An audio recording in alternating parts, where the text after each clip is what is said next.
Don't worry, citizens, I'm here to save you.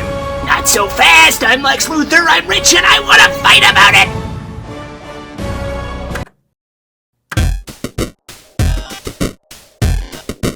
it! I do think I'd make a great Lex Luthor for more reasons than just that I have no hair. But the James Gunn Superman movie's coming soon, so I might actually enjoy a Superman movie. Yay. And I finally figured out how to make Petri dice. If you don't know what a Petri pour is, it is the hardest possible thing you can do with resin. It's where you basically place your alcohol ink on top of the resin itself, and what results are these like almost viral spore looking things that kind of grow through your resin. That's why they call it a Petri pour. It's because it looks like a Petri dish. So I thought that celebrating Superman with one of the hardest things you can do, because he's one of the hardest possible things to beat, that was a pretty good choice, so that's what we did. And because this is such a challenging thing to do, I only made 2 sets of dice as opposed to the big collection like I did for the Fantastic Four. Hello, Alice. But I've got another big collection coming soon, so don't worry about that. I just think I had challenged myself enough for one video with just 2. So we got Superman and we got Lex Luthor.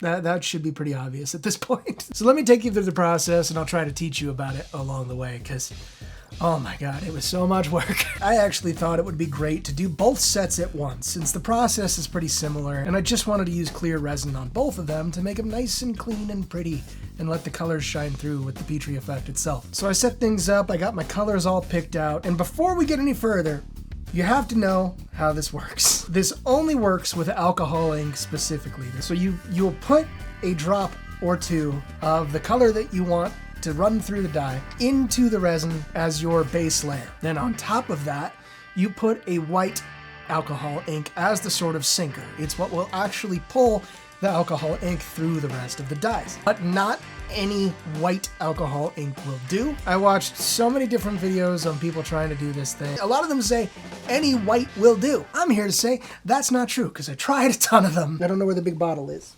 What did I do? I misplaced everything. This is the only alcohol ink that I believe actually works. It's the only one that's worth spending your money on, and you can get this bottle, which will last you forever, for relatively cheap on Amazon. I'll put a link in the description of this video, but it's Pinata. It's Pinata Blanco. But it's the only thing that I have found and tested that will actually make the thing work. That said, let's continue. The Lex Luthor dice were pretty simple. I just needed some green and purple because those are his standard colors, even if it doesn't really look like that's what they're leaning to in this upcoming movie, whatever. Everywhere else it's green and purple, so it's still Lex Luthor to me. The Superman ones were a much bigger challenge because I was doing 3 colors: red, blue, and yellow, because that's Superman. There's a very specific challenge with that. The dice forms are a very small shape, and I have to fit 3 drops of alcohol ink in there without them mixing and the colors blending before I start adding the Blanco. So it's hard. It's very, very hard. And the first attempt went really well. I used very little alcohol ink in the Superman ones to make sure that the blending didn't happen, or at least didn't happen too terribly much. The minor mistake that I made, and it's a pretty minor mistake, it wound up working out in my favor, I think, for one of these sets, is that I tried really hard to remove the bubbles from this resin beforehand, because at the time of recording, I didn't have a pressure pot. I have one now. You'll see what led to that in the next video.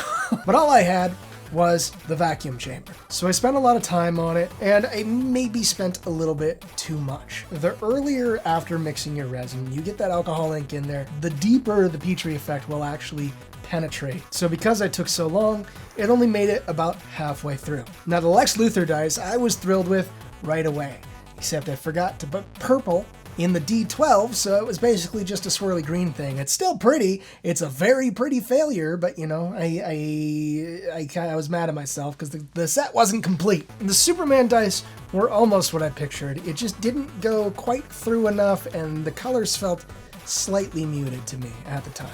But the effect was successful. I successfully did the Petri dice in both of them.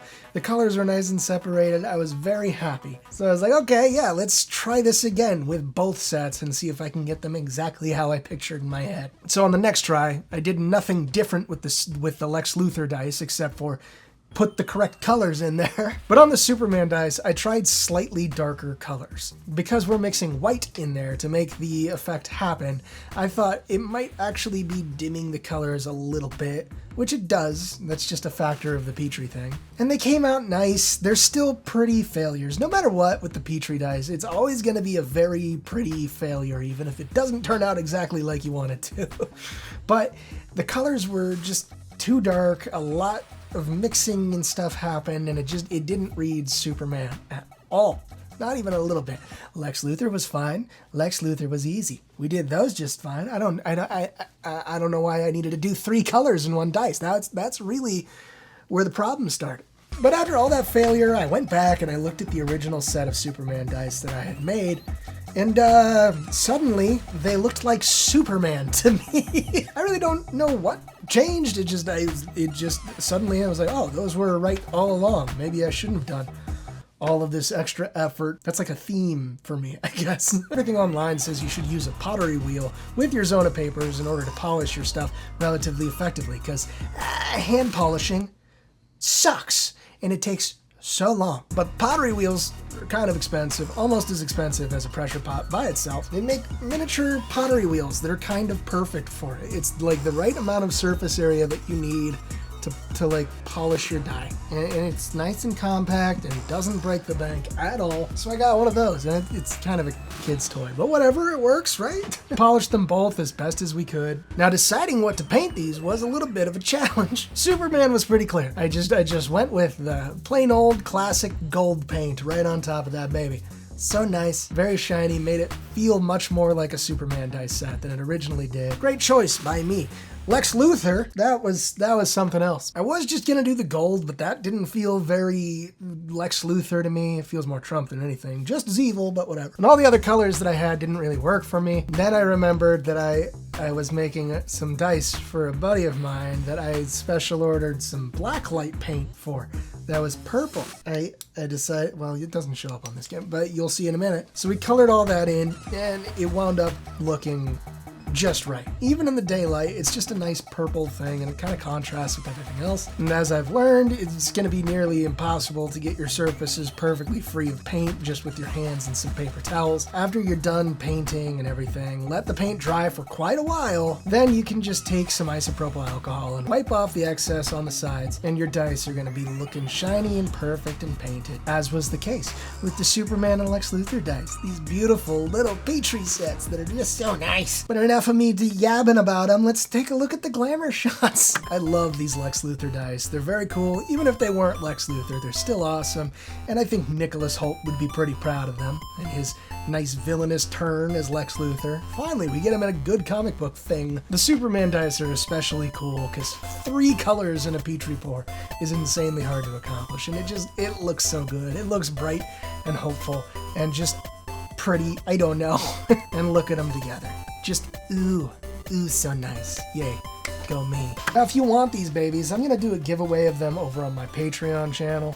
Whoever wants these Superman Lex Luthor dice, as long as you're subscribed to my Patreon, you might have a chance of taking them home. Because I feel like someone who's a bigger fan of Superman than I will appreciate them a whole lot more. And I can remake the Lex Luthor ones for myself, right? So go over there and subscribe. It really does mean a lot and help me a lot, because I can get all this crazy equipment and everything that I need to make all of these crazy dice. Big thank you to all of my current patrons. You all make my world very, very nice and slightly less financially burdensome, so thank you for that.